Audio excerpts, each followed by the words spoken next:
como em Pentecostes e enche-me de novo. Eu adorarei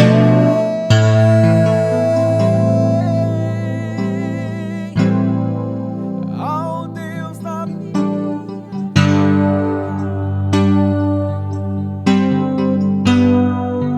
que me compreender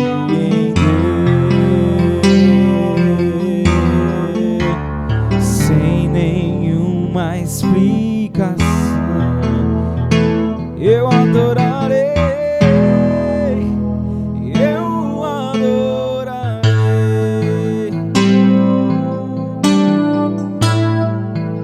ao Deus da minha vida que me compreender sem nenhuma explicação.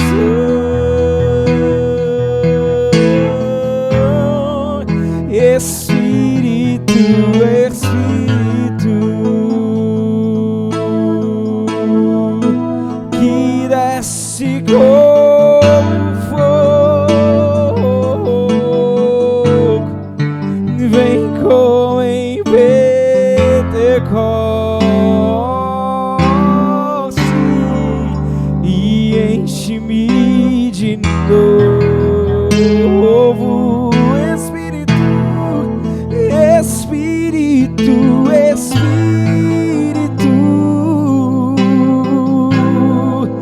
que desce como fogo,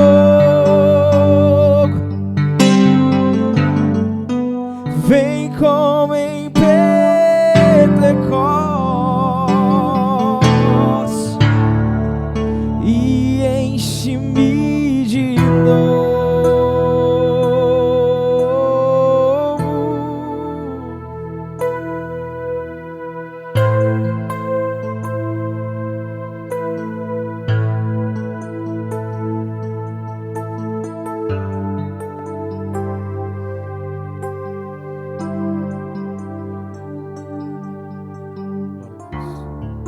Os irmãos, a paz do Senhor.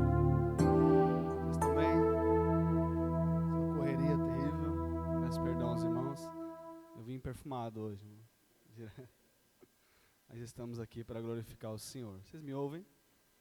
Amém? Vamos abrir a nossa Bíblia em Apocalipse, capítulo 4.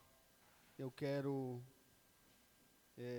debaixo aqui da autonomia que o pastor...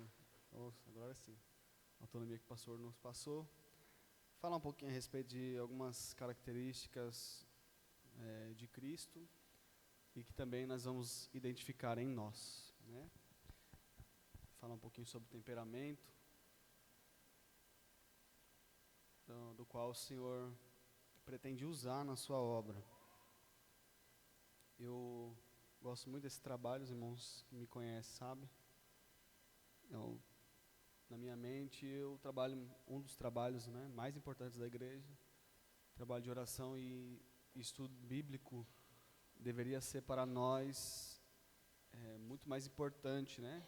E eu me incluo nisso. Às vezes a gente não dá a devida importância, mas para o cristão é um manual, né, irmãos? A Bíblia, eu ouvi isso, o pastor Expedito falou isso lá no Parque do Carmo, e eu ouço muito a voz da experiência. E quando ele falou isso, marcou meu ministério. Ele disse assim, a Bíblia aberta, para quem não tem o Espírito Santo, é só um livro. Mas para quem tem o Espírito Santo, é uma bússola que conduz à glória de Deus. Isso ficou gravado na minha alma. Então, nós precisamos, como crentes, examinar as Escrituras sempre. É uma bênção que você está aqui hoje, decidiu vir a esta casa hoje. Apocalipse, capítulo 4. São muitas características do trono de Deus, mas eu quero frisar em uma delas que eu vou citar daqui a pouquinho, para que os irmãos entendam. Eu vou ler a partir do primeiro verso, e os irmãos que puderem me acompanhando. Vou ler na tradução que está ali, que é a Almeida Revista Corrigida, que é mais parecida com o que os irmãos estão usando aí. Depois dessas coisas, olhei e eis que estava uma porta aberta no céu. E a primeira voz, que como de trombeta ouvira falar comigo, disse: sobe aqui e mostrar-te-ei as coisas que depois dessas devem acontecer. E logo fui arrebatado em espírito, e eis que um trono estava posto no céu, e um assentado sobre o trono.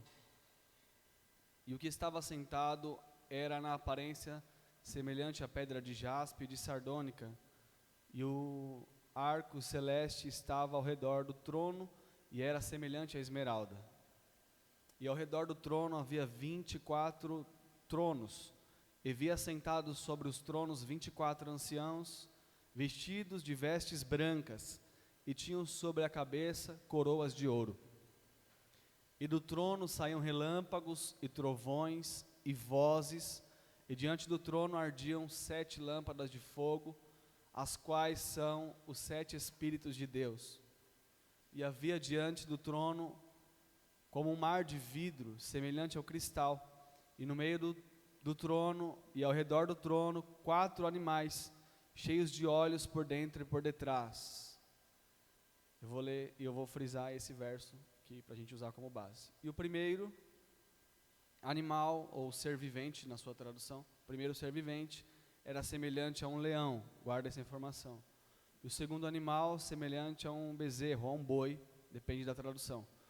E tinha o terceiro animal, com o rosto como de homem, ou o terceiro ser vivente. E o quarto ser vivente era semelhante a uma águia, voando. Amém? Ficaremos por aqui. Acho que já dá para a gente basear o nosso pensamento de hoje. Eu tenho, amados irmãos, um pensamento já de muitos anos que eu carrego comigo, que Deus não sublima, pastor, o nosso temperamento para nos usar na obra dele. Pelo contrário, né? Ele molda o nosso caráter, mas o nosso temperamento sempre vai ser usado na obra. Qual a importância de falar um pouquinho do temperamento do homem, temperamento que Cristo manifestou aqui na terra? A importância é justamente a obra de Deus. Quando a gente se volta para a obra de Deus e quer fazer a obra de Cristo, a gente precisa entender quem somos nós, diante da obra de Deus. Pastor, e Deus vai fazer através do que a gente tem? De maneira nenhuma. Deus sempre vai, através das nossas vidas, manifestar a glória dEle. Mas Ele sempre vai usar as ferramentas que tem. Deus não depende de nenhum homem para fazer a sua obra, mas Ele precisa de que nós demos lugar a Ele para fazer a obra. E saber quem é você diante de Deus e diante da igreja faz total diferença na hora que Deus for usar a tua vida. Isso que nós vamos conversar um pouquinho hoje, você vai usar no seu ministério. Pastor, eu só fui chamado para orar, eu sinto que se eu oro, intercedo, é onde eu devo estar, é o meu ministério. Então você vai entender de que forma você deve entrar no lugar de oração, de acordo com o seu temperamento. Pastor, eu sinto que meu ministério é na palavra, eu vou ministrar, eu vou pregar. Então, de acordo com o seu temperamento também, Deus vai te usar na palavra, usando também as suas características pessoais. Pastor, eu acho que eu sou chamado para cantar, esse ministério é meu, como é o da Thalita, que é usada para cantar, e Deus usa, né, a voz dela de uma forma tremenda na música. Então Deus, quando vai usar a Thalita na música, Ele vai também usar o temperamento dela para... E aí quando o crente entende isso, irmão, ele entra no lugar exato onde Deus quer usá-lo. Pastor, dá para ficar no lugar errado? Dá. Tem muito ministério que está no lugar errado. Tem muitas pessoas que elas pensam que estão no lugar certo, mas elas estão no lugar errado ministerialmente falando. Como assim, pastor? A igreja errada? Não. O lugar, o que eu falo, o lugar espiritual. Então a pessoa pensa que ela está agindo corretamente, mas ela está usando um temperamento que não é dela. E aí causa alguns problemas. Eu vou citar um exemplo. Uma pessoa que ela é um pouco mais estressada, e nós vamos falar daqui a pouco sobre isso, ela tem um temperamento mais colérico. Imagina essa pessoa cuidando de crianças, por exemplo. Irmão, criança é uma bênção. O Joãozinho ali, ele pega, ele estava regendo aqui domingo, pastor, aí fazendo a Valquíria morrer de rir, né? Quase que ela não consegue reger. Então você imagina você lidar com criança, cada uma de um jeito. Tem criança que é mais agitada, a maioria delas tem muita energia, e aí você pegar uma pessoa colérica, vai sobrar faísca, né? Então a pessoa que vai cuidar de criança tem um temperamento um pouco diferente. Pastor, e se eu tenho um temperamento colérico, mas eu acho que eu devo cuidar de criança? Então você vai tentar adaptar o seu temperamento a algum outro temperamento que seja seu também, nós vamos falar disso já já, e vai usar na obra de Deus da melhor forma. Pastor, a Bíblia fala sobre isso? Claro, a Bíblia fala sobre tudo, irmão. A Bíblia é mais atual do que o jornal de amanhã. A Bíblia fala sobre tudo nessa vida. Hoje, nós temos a psicologia, a ciência, que estuda sobre isso, mas se a ciência quisesse ir para a Bíblia, já saberia disso há muito tempo atrás. Não precisaria de nenhum filósofo, nenhum estudioso para saber, né, o que a palavra nos ensina. Irmão, a Bíblia tem tudo. O crente que entende que a Bíblia tem tudo, ele é bem sucedido em todas as áreas. Pastor, eu vou fazer direito. O pastor sabe melhor do que eu, ele está na área do direito, que a Bíblia e as leis que Deus deu ao homem, não é lei de judeu, é lei que Deus deu aos homens, todas elas serviram como base da maioria das leis que nós temos hoje. Se você olhar as leis hoje, onde que você sabe, irmão, que não é legal matar? Onde está escrito isso? Senão na Bíblia. Não há nenhum outro livro mais antigo, mais preciso ou mais confiável do que a Bíblia que diga que é errado matar, que diga que é errado roubar. O ser humano, o camarada que é ateu, ele não tem como fugir disso. Ele pode ser ateu o que ele quiser, mas ele tem que saber que quando Deus fala não adulterarás, em nenhum outro lugar tem uma base de regra para não adulterar, senão na Bíblia Sagrada. Foi daqui que foi extraído as leis. Foi daqui que foi extraído que é errado adulterar, que é errado fazer qualquer tipo de outra coisa que a Bíblia condena. Então os homens precisam entender que a Bíblia, ela é uma base fundamental para a nossa vida, e não só para os crentes. O mundo inteiro tem que reconhecer isso, que a Bíblia Sagrada é uma base fundamental de vida, de prática, de fé, e até mesmo da sociedade. A sociedade tem que olhar para a Bíblia Sagrada, ela é obrigada. Se ela não quiser olhar para a Bíblia Sagrada, ela é obrigada a dizer que ela está no ano 2024, onde que houve um rompimento para falar sobre a mudança de eras e contagem de anos? Cristo, irmão. Eles são obrigados a dizer antes de Cristo, depois de Cristo. Mesmo que seja ateu, são obrigados a dizer. Eles querem morrer com isso, mas são obrigados a dizer. Então isso é tremendo, né? E dentro da Bíblia Sagrada nós aprendemos isso. Se você veio, acho que a maioria aqui deve ter vindo, porque gosta de Bíblia, no simpósio da palavra, que aconteceu em agosto, o pastor Hildo, na sua exposição, falou um pouquinho sobre isso, sobre os temperamentos, que são 4. É o temperamento colérico, o temperamento fleumático, o temperamento sanguíneo, e o temperamento melancólico. Eu vou falar um pouquinho sobre isso, mas também vamos basear aqui nas Sagradas Escrituras. O temperamento colérico, que é o que eu mais gosto, que é o meu, isso mexe um pouquinho com nossos sentimentos, irmão. Quando você entender quem é você vai ver que vai mexer um pouquinho com seus sentimentos. O temperamento colérico, ele ele vai ditar algumas características que a pessoa tem. Pastor, eu posso ter mais de um temperamento? Pode ser que você tenha mais, se identifique com mais de um, mas o colérico geralmente ele é ambicioso, ele tem um perfil dominante, né? Ele é dominador, ele tem uma propensão à reação abrupta e explosiva, né? Então a pessoa ela é um pouco mais, não é que ela é brava, mas ela é um pouco mais explosiva, o jeito de falar, né? Quando ele vê, quem fala, às vezes as pessoas conversam comigo e falam, mas está nervoso? Eu falo, não, é o meu jeito mesmo. Um sangue mais puxado para o lado italiano, tem essa coisa de falar mais alto, né? Expor mais, colocar mais. Então você tem esse temperamento, o temperamento colérico.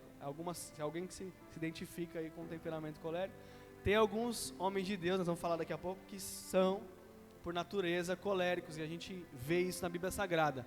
O colérico ele tem uma coisa muito boa, ele é um bom líder, ele consegue ditar algumas influências, né? Isso é bom e é ruim, porque se ele deixar o lado negativo de ser colérico aflorar, irmã, se o colérico deixar o lado negativo aflorar, quem está indo com ele vai junto. Você vê que geralmente o colérico tem um filho meio bravinho, meio estressado, né? Por quê, pastor? Porque geralmente ele está meio nervoso, ele fala um pouco mais alto, ele tem uma tendência a sempre ser mais explosivo, e aí vem, irmão, porque a liderança está no sangue dele. Então ele vem carregando, e o líder, ele tem isso. Quando o líder vai, as pessoas vão atrás. Lembra de Pedro? Pedro, quando ele dizia assim, vou fazer a obra, muita gente ia fazer a obra com ele. Mas quando ele dizia assim, vou parar e vou pescar, bastante gente disse, vou pescar também. Isso é bom, pastor? É bom e é ruim. Precisa ter cuidado, o colérico precisa ter cuidado, porque ele é muito influenciador. Você vai aprender, irmão, que no ministério, você precisa encontrar um equilíbrio. Todo homem de Deus, mulher de Deus, precisa encontrar um equilíbrio. Ah, pastor, é do meu temperamento. Espera aí, irmão, segura um pouquinho. Síndrome de Gabriela, não, eu nasci assim, vou morrer assim, não. Você precisa entender que você precisa encontrar equilíbrio em tudo. Você precisa ser temperado, precisa ter domínio próprio. Domínio próprio é fruto do Espírito, irmão. Crente que não tem domínio próprio, não tem o fruto do Espírito. Já estudamos sobre isso. Então, o domínio próprio tem que falar mais alto também. Você quer ficar nervoso, mas você engole, né, Thalita? Engole, eu vou usar a Thalita como exemplo, porque já é uma pessoa conhecida. Engole o temperamento de glória a Deus. É assim, geralmente o colérico é assim. Tem também o sanguíneo. O sanguíneo, ele é expansivo, otimista, só que ele também ele é muito impulsivo. O sanguíneo, ele age muito na emoção. O emocional dele fala um pouco mais alto. Então ele tem uma facilidade maior de ser otimista, de acreditar mais, né? Ele não é tão movido por números, ele não se preocupa tanto com a logística. Sabe quem é o sanguíneo? Aquela pessoa que você chama para fazer a obra, quando você vai perguntar, e aí, quem vai doar o quê? O irmão levanta a mão, eu vou doar. O que você vai doar, irmão? Não, vai ter a cantina? Eu vou doar 2 pacotes de pão. Ele não tem R$1 no bolso, pastor. Mas ele fala que vai doar os 2 pacotes de pão. E aí ninguém levanta a mão da salsicha, ele levanta a mão, 2 quilos de salsicha. E aí ninguém levanta a mão da mostarda, ele fala, dou tudo, aí eu vou fazer logo. E ele vai lá na cantina, compra depois, e tem 2 pessoas lá precisando, querendo comer, ninguém comprou, ele vai lá, compra das 2 pessoas, é a pessoa que depois ele faz conta. A hora que vai fazer a conta, só Jesus para ter misericórdia.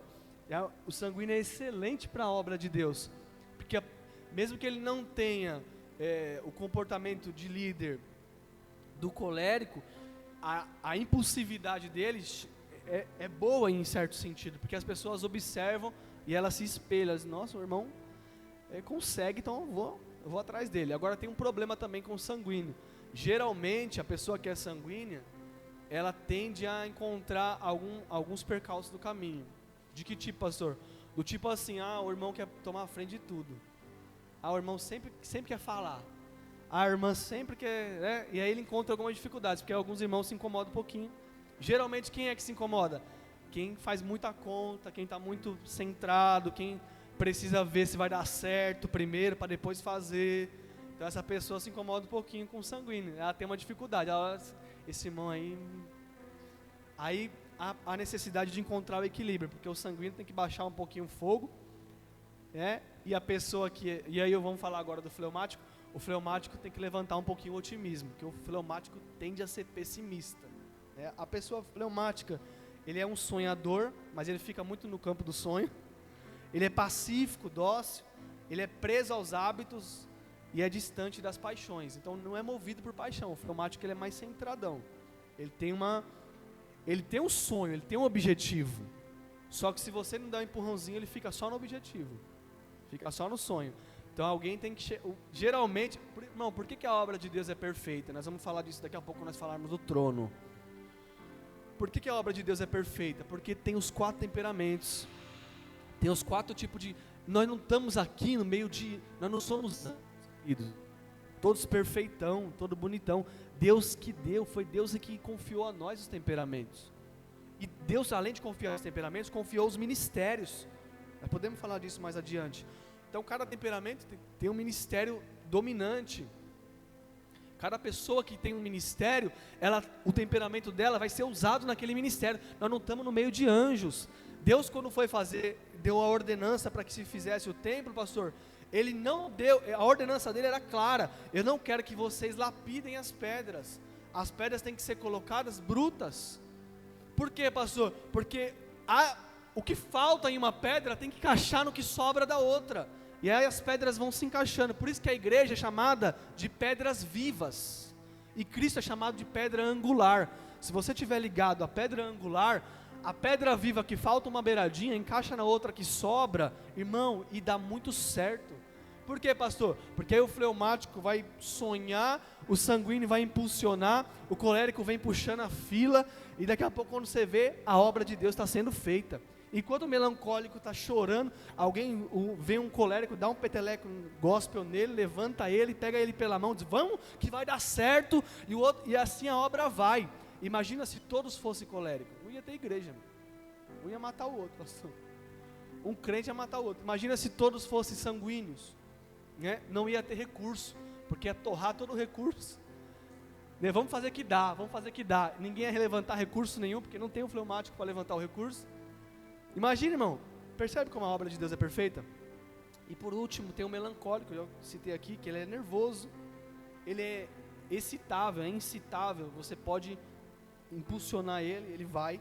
O melancólico, ele vai como ninguém, vai precisar que alguém dê um chacoalhãozinho gospel nele, né? Ele tem uma tendência ao pessimismo, igual o fleumático, tem uma tendência a ser um pouquinho pessimista, um pouquinho rancoroso. Aqui não tem nenhum melancólico, né? Guarda um pouquinho de rancor, e ele é um pouco mais solitário. O melancólico, ele é sempre mais solitário, porque os sentimentos dele são mais aflorados. Na mesma hora que ele está fazendo com muito êxito, está colocando a mão no arado mesmo, e daí ele para e vai chorar um pouquinho. Vamos só exemplificar na Bíblia Sagrada alguns que carregam alguns desses temperamentos. Vou citar um exemplo de melancólico: o profeta Elias. O profeta Elias, ele tem um temperamento melancólico. Na mesma hora que ele está botando fogo do céu, alguém fala: esse camarada é colérico, esse camarada é fogo. Não, ele é melancólico, porque ele vai para a caverna para se esconder, ele vai para debaixo do zimbro, ele vai pedir a morte. Ele tem algumas dificuldades emocionais que dão uma travadinha nele. Mas ele tem uma coisa que, por exemplo, o fleumático não tem. Ele tem a explosão de fazer. Quando ele está, irmão, engajado naquela obra, ele vai que vai. Aquela obra é feita com muita maestria. O melancólico, apesar dele ser um pouquinho nervoso nesse sentido, ele tem uma coisa de bom. Ele põe a mão no arado e o negócio funciona. Então, esse temperamento, eu diria que é um temperamento que é um pouco mais complexo de lidar, mas é um temperamento que deixa a pessoa mais sensível. A pessoa mais sensível da igreja é o melancólico. Se não tivesse melancólico, não tinha um culto, por exemplo. Sabe aquele culto que desce um quebrantamento na igreja, e a mensagem é até dura, o pastor até pregou um pouco mais incisivo, mas a igreja está chorando, o arrependimento bateu. É porque o ministro daquela noite está usando o temperamento melancólico para ministrar. Percebe, irmão, como os temperamentos mudam a tendência de onde o culto vai acontecer, de onde o culto vai chegar. Pastor, isso é o homem que faz? De maneira nenhuma, quem faz isso é o Espírito Santo. Mas se o homem não entender aonde ele vai chegar com o seu temperamento, o Espírito Santo não vai conseguir. Não conseguir é muito forte, não há nada que ele não consiga. Mas se você não quiser se deixar levar, se deixar usar, ser usado por Deus, é impossível que aquilo aconteça de uma forma perfeita. Então, para que nós consigamos deixar Deus trabalhar perfeitamente no culto, é preciso que a gente entenda isso, esses 4 temperamentos. Sabe o que eu acho? Olha para cá, irmão. Sabe o que eu acho mais engraçado? É que o pastor, né, pastor? O pastor, ele tem que ter os 4 temperamentos, mano. É o único que não tem. O pastor não tem jeito. Ele não tem como falar assim: não, eu sou assim, é porque eu sou colérico. Esquece. eu sou assim porque eu sou fleumático. O pastor ele tem que ser fleumático, porque ele tem que planejar com a cabeça no lugar e o pé no chão. Ao mesmo tempo ele tem que ser sanguíneo, porque alguém vai dizer: ei pastor, não vai fazer? Então o pastor tem que ser sanguíneo. O pastor tem que ser colérico, porque, irmão, com crente melancólico, você tem que ser colérico. Se o crente for melancólico e você for melancólico com ele, você joga ele no mundo. A pessoa vem assim: ai pastor, eu estou numa depressão, eu estou triste, eu estou chorando, eu estou não sei o que. Uma vez, duas, três, na quarta, o pastor tem que dizer: irmão, levanta a cabeça, Deus tem mais para você. Então o pastor tem que ser colérico com aquela pessoa. E automaticamente o melancólico vai dizer: amém, estou aqui, vou fazer a obra. O pastor ele tem que saber virar a chave, né, pastor Carlinhos? De entender qual que é o temperamento da pessoa e agir com o temperamento adequado para ajudar aquela pessoa. Então a gente não tem escolha. O pastor não tem escolha.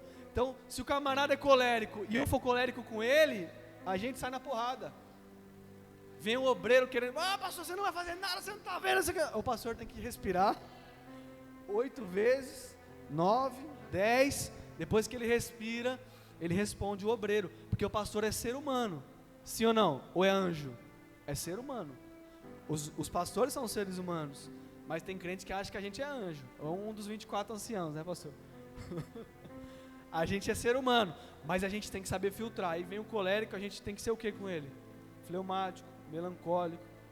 Tem que levar ele para um lado mais, acalmar os ânimos, a colocar tudo no lugar. Aí alguém diz assim, aí vem geralmente quando vem um colérico, vem o outro do lado.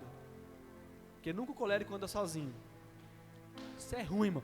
O colérico ele arrasta a multidão e geralmente ele arrasta outro colérico. E o outro colérico que anda com ele tá ali para ouvir o que vai acontecer. E geralmente quando ele vê o pastor dizendo assim: calma, irmão, não é assim.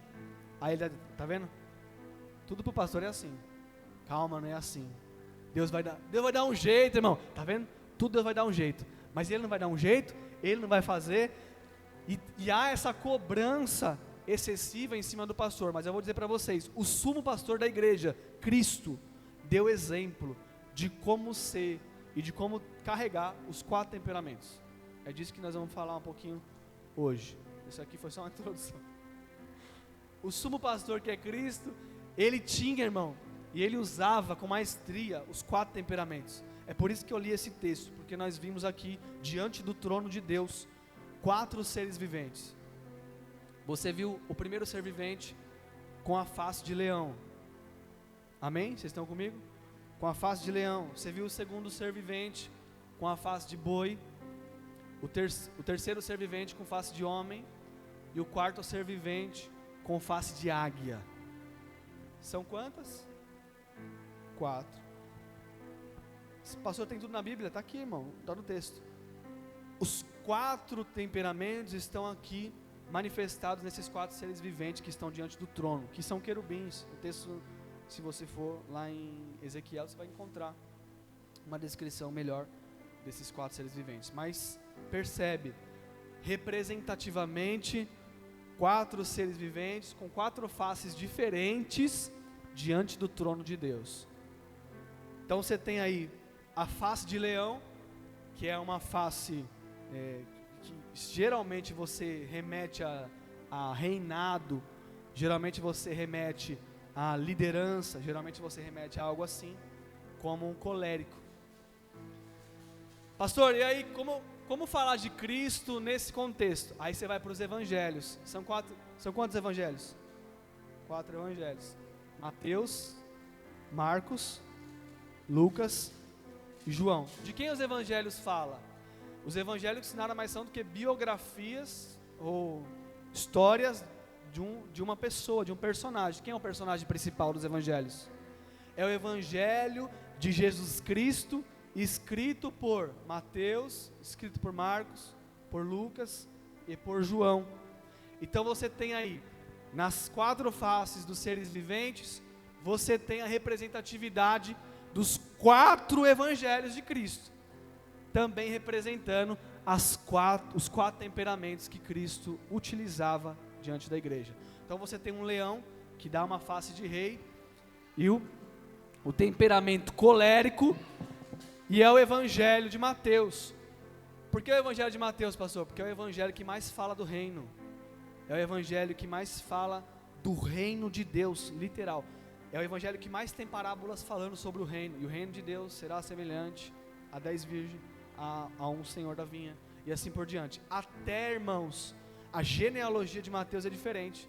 Porque quando ela vai falar de Jesus, ela fala Jesus Cristo, filho de Davi e filho de Abraão. Quem veio primeiro? Abraão, sim ou não?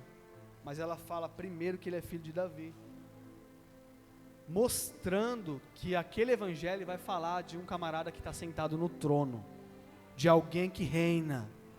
Está falando de trono. Davi, o trono de Davi para Israel é muito forte.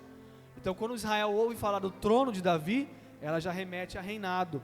Então esse é o evangelho do reino, é um evangelho que fala do reino de Deus, é a face de leão, e fala do temperamento colérico de Cristo.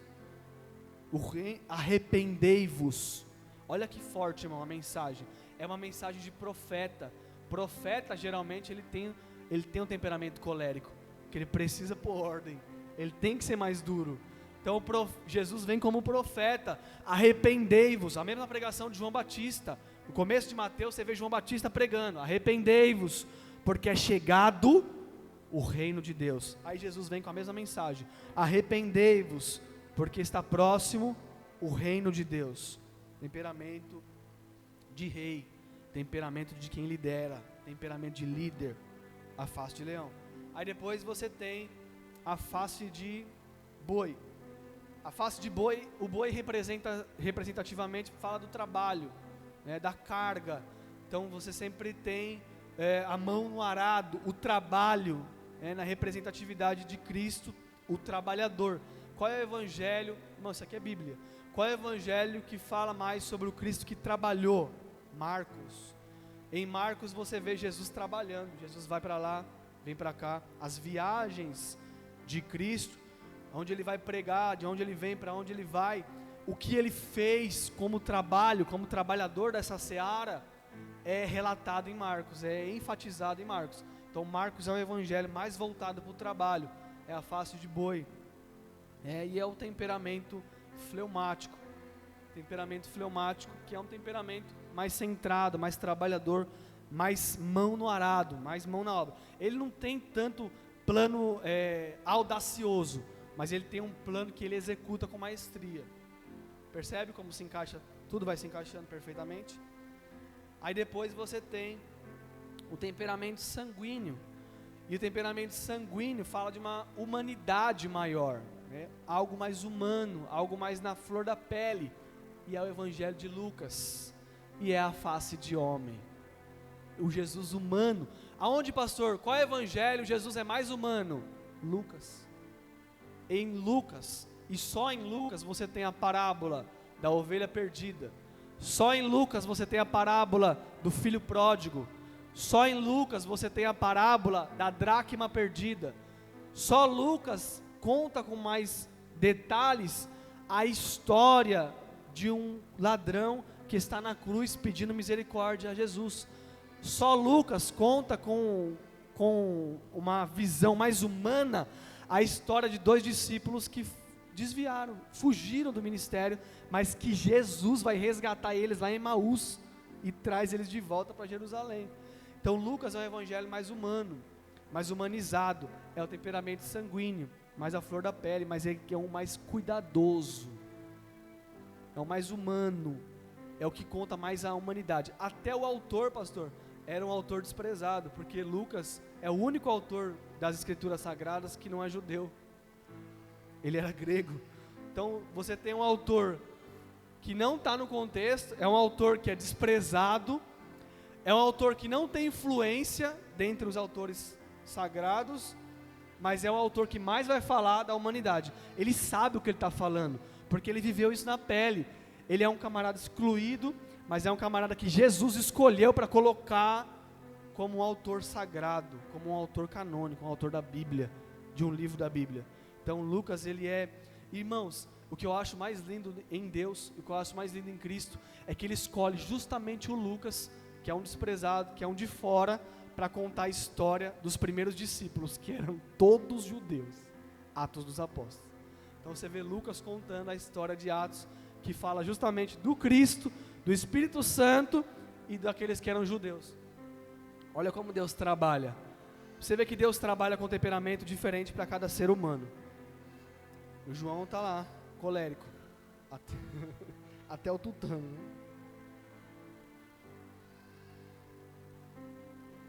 E por último você tem o temperamento melancólico. O que é o temperamento melancólico? O mais sentimental. O melancólico, irmãos, ele, ao mesmo tempo que ele é o que mais chora, ele é o que mais sente amor.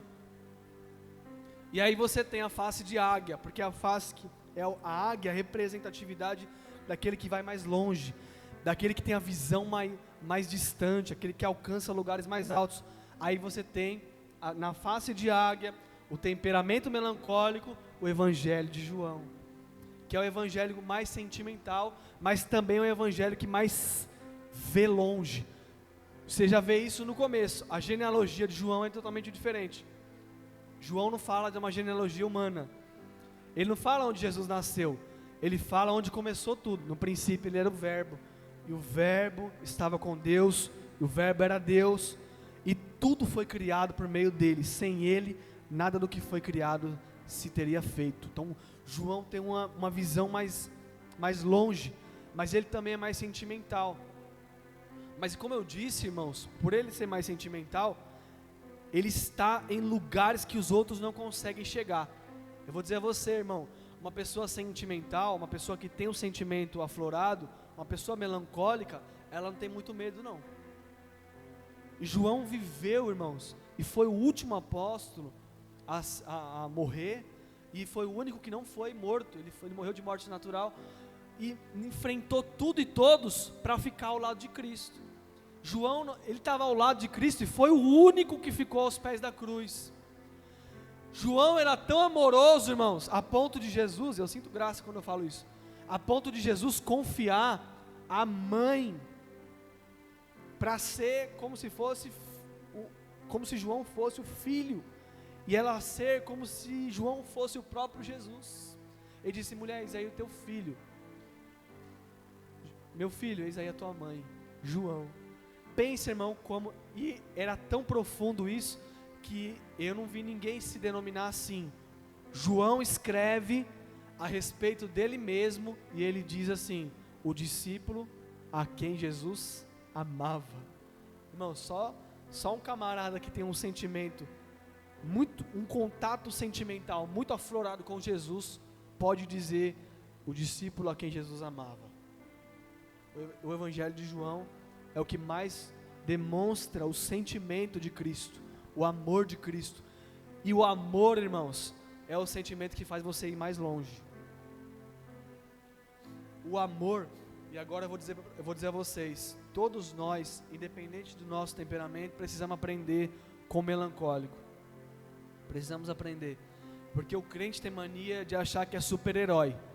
Irmão, o crente que chora na presença de Deus, ai pastor, mas quando a gente chora, a gente demonstra fraqueza. Não. Quando você chora, você demonstra quebrantamento. É diferente. Choro não é sinônimo de fraqueza. Choro não é sinônimo de tristeza. Choro é sinônimo de quebrantamento. E a Bíblia diz que se tem um coração que Deus não rejeita, é o coração que vai fazer planos, é o coração que vai colocar a mão no arado, é o coração que vai cuidar, é o coração que vai fazer, é o coração que vai levantar a mão. Não, é o coração contrito e quebrantado. Esse Deus não despreza. Você quer andar do lado de um crente bom? Procura um melancólico para você andar do lado. E o melancólico, ele vai estar sempre com o sentimento aflorado.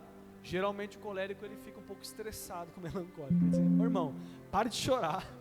Levanta essa cabeça, só chora. Mas o melancólico sempre vai ter uma palavra mais profunda. Por quê, pastor? Porque ele está com o sentimento mais aflorado. O coração dele está mais ligado a Cristo. O amor de Cristo está nele. E ele entende o amor de Cristo. O crente que mais sente o amor de Cristo na veia, na pele, é o crente melancólico. Tem dia, irmãos, que o pregador vai estar melancólico. Quando Deus vai usar um pregador, queridos irmãos, Deus vai usar o temperamento dele, pastor? Vai. Mas geralmente Deus vai usar o temperamento que a igreja mais precisa. Olha para cá. Geralmente Deus vai usar o temperamento que a igreja mais precisa. Se você vê que o pregador está melancólico, é porque a igreja está muito colérica, ela está muito brava, está muito estressada. Aí Deus vem com um melancólico, uma pregação melancólica, e o pregador, ele tem, se ele for bom ouvinte do Espírito Santo, se ele deixar ser levado pelo Espírito Santo, ele vai ser melancólico aquela noite. E toda a igreja vai sentir a essência dessa mensagem melancólica. E pastor, quando a igreja está melancólica demais, porque a igreja melancólica demais é um problema também, irmão. Igreja que só chora. Você já viu alguma igreja assim? Você vai nos cultos, irmão, tem sempre um povo que está ali. É uma tristeza que não vai embora nunca. Já viu esse tipo de igreja? É porque geralmente o pastor dessa igreja, ele está muito, o pregador que está sempre ministrando ali, está muito voltado para o lado melancólico. Não entendeu esse mistério aqui. Porque, irmãos, o Espírito Santo tem que conduzir o pastor e tem que conduzir o ministro. Se não conduzir, o bicho pega. Tem culto, irmão, que o pastor, ele vai pregar e você não vai pular nem pendurar no ventilador. Você vai parar e prestar atenção que você precisa se corrigir. Porque o pastor da igreja, na pessoa do anjo da igreja, irmão, nós falamos das 7 cartas. E toda a direção às 7 cartas vem do anjo da igreja. Tem dia que o anjo da igreja vai ministrar, você vai dizer, esse não é meu pastor. Está muito bravo. Ou então ele vai pregar e você fala, esse daí não é meu pastor, está chorão demais. Ou então ele vai pregar e você vai dizer, esse daí está sonhador demais. Ou esse aí barrou um sonho que eu achava que eu tinha, que era de Deus, e não era. Ele parou meu sonho para me trazer para a realidade. É o Espírito Santo falando com você. A ministração, irmão, principalmente pelo pastor da igreja, pelo líder daquela igreja, ela vai vir pelo que a igreja precisa. Por isso que eu disse que o pastor é o único que não pode se dar esse luxo. Ele tem sempre que estar. Então não fique bravo com o seu pastor se ele vier um dia colérico aqui. E você vai tomar um safanão gospel, vai dar um glória a Deus, um ai, aleluia, e vai embora com mudança de comportamento. Mas sempre, irmãos, Deus vai fazer assim. Então quando você tem aquele culto que o povo está... Geralmente isso acontece depois de congresso, pastor. Porque o povo, ele planejou, sonhou, viveu aquele congresso, ele está na vibe de sonhador, ele está um sanguíneo. Aí as mensagens depois do congresso, presta atenção se não é assim, as mensagens depois do congresso são sempre mensagens mais centradas. Aí você diz assim, nossa, mas e aquele fogo do congresso? Acabou? Não, é que o Espírito Santo precisa trazer você de volta para a realidade, que a igreja não vive de evento, a igreja vive de alimento. Então ele precisa trazer você de volta para a realidade. As ministrações depois de congresso geralmente são fleumáticas, que ela vai trazer você de volta para a realidade da igreja. Acabou o congresso, vamos voltar? O que nós precisamos fazer a partir de agora para trabalhar para o próximo? O que nós precisamos fazer a partir de agora para salvar as almas? O que nós vamos fazer agora para discipular as pessoas que aceitou Jesus no congresso? Percebe? Então, se você usar a mente para entender isso aqui, você vai perceber que se encaixa perfeitamente na igreja. Geralmente, irmãos, as ministrações de congresso são diferentes. Por quê, pastor? Porque no congresso, a ministração ela vai ser de acordo com o público que está ali. O público que está ali veio buscar algo específico, e Deus quer falar com aquele público sobre algo específico. Geralmente uma ministração de ensinamento, ela é diferente. Por que é diferente de uma ministração de culto? Porque há um público e uma necessidade específica para aquilo. Sempre, irmãos, Deus vai trabalhar de acordo com os temperamentos, de acordo com o temperamento principal. Percebe, irmãos?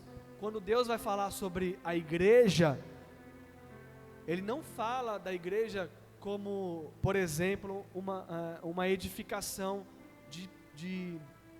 estou falando da igreja literalmente. Quando Deus vai falar da igreja, Ele não fala de parede, Ele não fala de vidro, de altar, de púlpito. Ele fala de um corpo, percebe? Ele fala de um corpo. A igreja é o corpo de Cristo, cuja cabeça é o próprio Cristo. Quando Ele vai falar da igreja como um corpo, Ele está querendo dizer algo para nós. O corpo, irmãos, falando de corpo, falando da humanidade. Deus está falando da humanidade dele, na pessoa de Jesus. Explica, pastor. Explico, irmão. A salvação veio à humanidade porque Deus encarnou. E não é reencarnação, é encarnação. Deus encarnou, o Verbo encarnou no ventre de Maria e nasceu um homem. A Bíblia diz que nós só temos um mediador entre Deus e os homens, Jesus Cristo, homem. Ele é Deus, pastor, ele é Deus, mas ele também é homem, ele veio como homem. Não estou dizendo, entendam isso, irmão, não estou dizendo que ele é homem no sentido literal, estou dizendo que ele veio como um ser humano na terra, e ele deixou um exemplo para a igreja. Qual é o exemplo? Vocês são o meu corpo, e o meu corpo precisa estar bem ajustado fisicamente, espiritualmente, socialmente, em todos os sentidos. Então, queridos irmãos, essa figura da igreja como um corpo de Cristo precisa ser levada em conta. Se você olhar para a igreja como uma só, olha para cá, irmão, como uma só, pastor, mas eu sou colérico, mas se a igreja naquele culto é fleumática, como um corpo que está fleumático, a ministração vai ser de acordo com ela. Então ele leva em conta o corpo. Então o contato íntimo que você vai ter dentro do seu quarto é de acordo com o seu temperamento, mas o contato que a igreja vai ter com Deus é de acordo com o temperamento do corpo, não é de acordo com só o seu temperamento. Pastor, mas eu ouço diferente, porque meu temperamento é diferente do meu irmão. Claro, mas no contexto geral, Deus vai falar, e se você se atentar a isso, irmão, você nunca perde a referência do que Deus quer falar. Quando você entender esse mistério aqui, do leão, tem dia, irmão, que o pregador vai vir leão, tem dia que o pregador vai vir águia. Se você não tiver na vibe da águia, se você não entender que o pregador quer ir profundo e mergulhar com ele, você vai ficar no raso, irmão. Você vai falar, meu Deus, tem ministração de águia, Thalita, que se você não ficar assim, ó, e anotar, e prestar atenção, e viajar junto com o pregador, você não entende nada, você não vai entender nada, vai chegar no meio e você vai falar, ixi, para onde ele foi? Se você for no banheiro, já era. Numa ministração de águia, você não pode perder um segundo. Mas tem culto que o pregador vai vir como homem, humano, e vai falar a você sobre necessidades humanas que você tem. É necessário entender a atuação do Espírito Santo nesse sentido. Quando você entender isso aqui, irmão, começou o culto, você já sabe como Deus quer falar. Quando começar o culto, você já vai entrar na igreja, já vai saber qual que é a ministração que Deus tem para você. E a ministração, quando eu falo ministração, geralmente eu não estou falando, irmãos, da pregação da palavra. A gente, quando fala ministração, entendam isso, irmão, o culto é um só. O culto não tem interrupção. O culto é o mesmo culto desde da primeira oração até o amém. Se você entender isso, você entende que há uma ministração de Deus para a tua vida. Uma ministração no louvor, nas oportunidades, no testemunho, na oferta e na palavra. A mesma ministração, o culto inteiro. Se você entender com essa mentalidade, você vai cultuar de uma forma diferente. Você vai entender o que Deus tem para mim hoje. O que Deus quer falar comigo hoje. O que Deus quer mudar em mim hoje. De que forma Deus quer falar comigo hoje. Aí não tem pregador ruim, aí não tem cantor que desafina, aí não tem músico que não veio, aí não tem instrumento desafinado. Você não está ligado na humanidade, você está ligado na espiritualidade daquele culto. Aí você vai longe. Para finalizar, irmãos, o tabernáculo ou o templo, antes de Deus levantar um templo, feito, propriamente dito, de pedras e tudo mais, Deus usava as tendas que eram chamadas, e a principal que era chamada de tabernáculo. E o tabernáculo tinha as suas cortinas. As cortinas externas do tabernáculo, elas tinham 4 cores, que representam também os 4 evangelhos, os 4 temperamentos de Cristo e os 4 temperamentos que ele fala com a igreja. Você tem o azul, que simboliza o celeste. O azul, a cortina azul simboliza o celeste, o celestial, o que é de cima. Então você tem um temperamento de águia, aquela que vai mais longe, aquela que compreende mais o céu. Você tem a púrpura, e a púrpura, A cor púrpura, ela representa o reinado. O rei sempre usava, geralmente, uma veste, ou uma das vestes da cor púrpura, que representa o reinado. Então aqui você tem as manifestações de Cristo simbolizadas no tabernáculo já. Então você tem o azul, que ele é celeste, ele é divino, ele é Deus. Você tem a púrpura, porque ele é rei, ele é leão, ele é rei. Você tem o escarlate ou carmesim. O que significa o carmesim? O sangue do cordeiro. O carmesim é vermelho. A Bíblia chama o sangue de Cristo como o sangue carmesim, porque o carmesim é o vermelho, é o forte, representa a humanidade, o Cristo humano que se colocou no lugar dos homens na cruz do Calvário. Ou o Evangelho de Lucas, ou a face de homem. Percebe como se encaixa? E por último você tem o branco, o linho fino branco, que representa a pureza, o trabalhador que não se suja, que é o Evangelho de Marcos. O camarada que trabalha, mas ele não trabalha pelo alimento, ele trabalha por uma determinada obra, e ele não se contamina com essa obra, ele não se contamina com o trabalho da terra. Ele veio para a terra, mas ele não é daqui, ele é de lá. Percebe? No tabernáculo também tem 4 tipos de cortina, 4 cores de cortina que se encaixam perfeitamente nas 4 faces diante do trono de Deus, nos 4 evangelhos e nos 4 temperamentos humanos que Cristo manifestou na terra. Percebe como isso é profundo, irmão? Você entender a profundidade disso daqui, Deus, eu tenho certeza que Deus vai fazer você enxergar de uma maneira diferente você mesmo. Se você se enxergar dentro disso aqui, aonde Deus me quer, aonde que eu estou e aonde eu devo ir, Deus tem muito mais para o nosso ministério. Amém, meus irmãos? Alguma pergunta? Alguma pergunta? Isso é só uma característica do trono de Deus. Só uma característica. Diante do trono, ele simbolizou tudo isso aqui que nós falamos agora. Tudo isso aqui que nós falamos agora, ele simbolizou diante do seu trono com os 4 seres viventes, com as suas 4 faces. Amém? Vamos orar?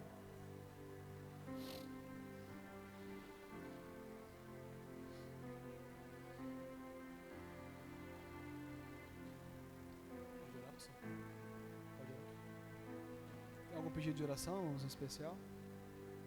Roseli? Vamos orar. Perdão? A mãe do irmão Márcio. Como é o nome dela mesmo, irmãos? Maria? Maria? Vamos orar pela irmã Maria. Dulcineia, uma amiga nossa. Eu peço que os irmãos orem, irmãos. Ela teve um quadro de alguns meses para trás, até agora, e alguns desmaios repentinos, do nada, pastor. Ela tinha convulsões, desmaiava, ia para o hospital, ficava entubada.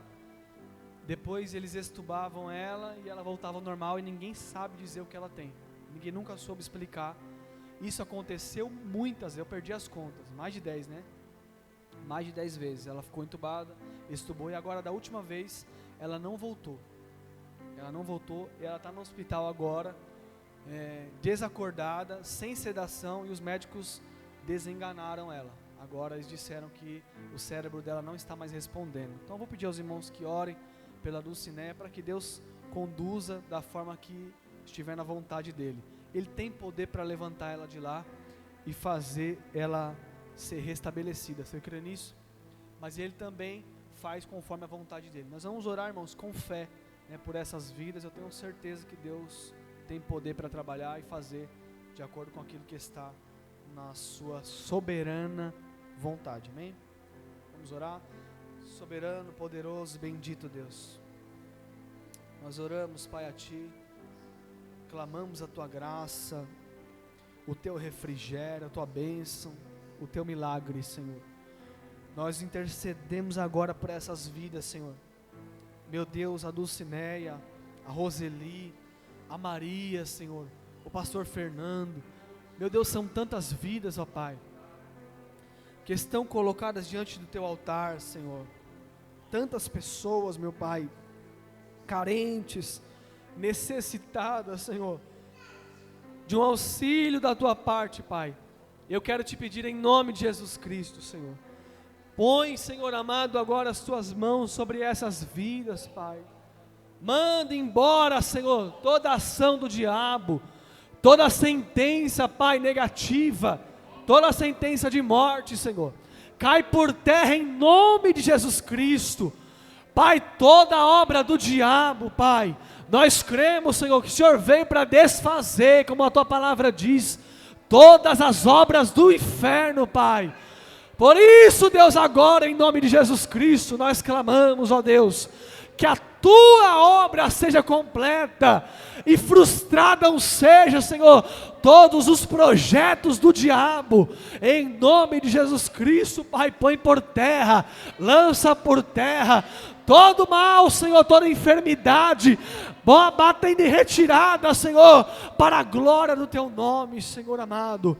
Meu Deus, toda obra do diabo, toda obra contrária, toda obra de feitiçaria, tudo aquilo que foi pago, meu Deus amado, há um preço pago ainda mais alto, e sobre o qual estamos firmados, que é o preço de sangue da cruz do Calvário.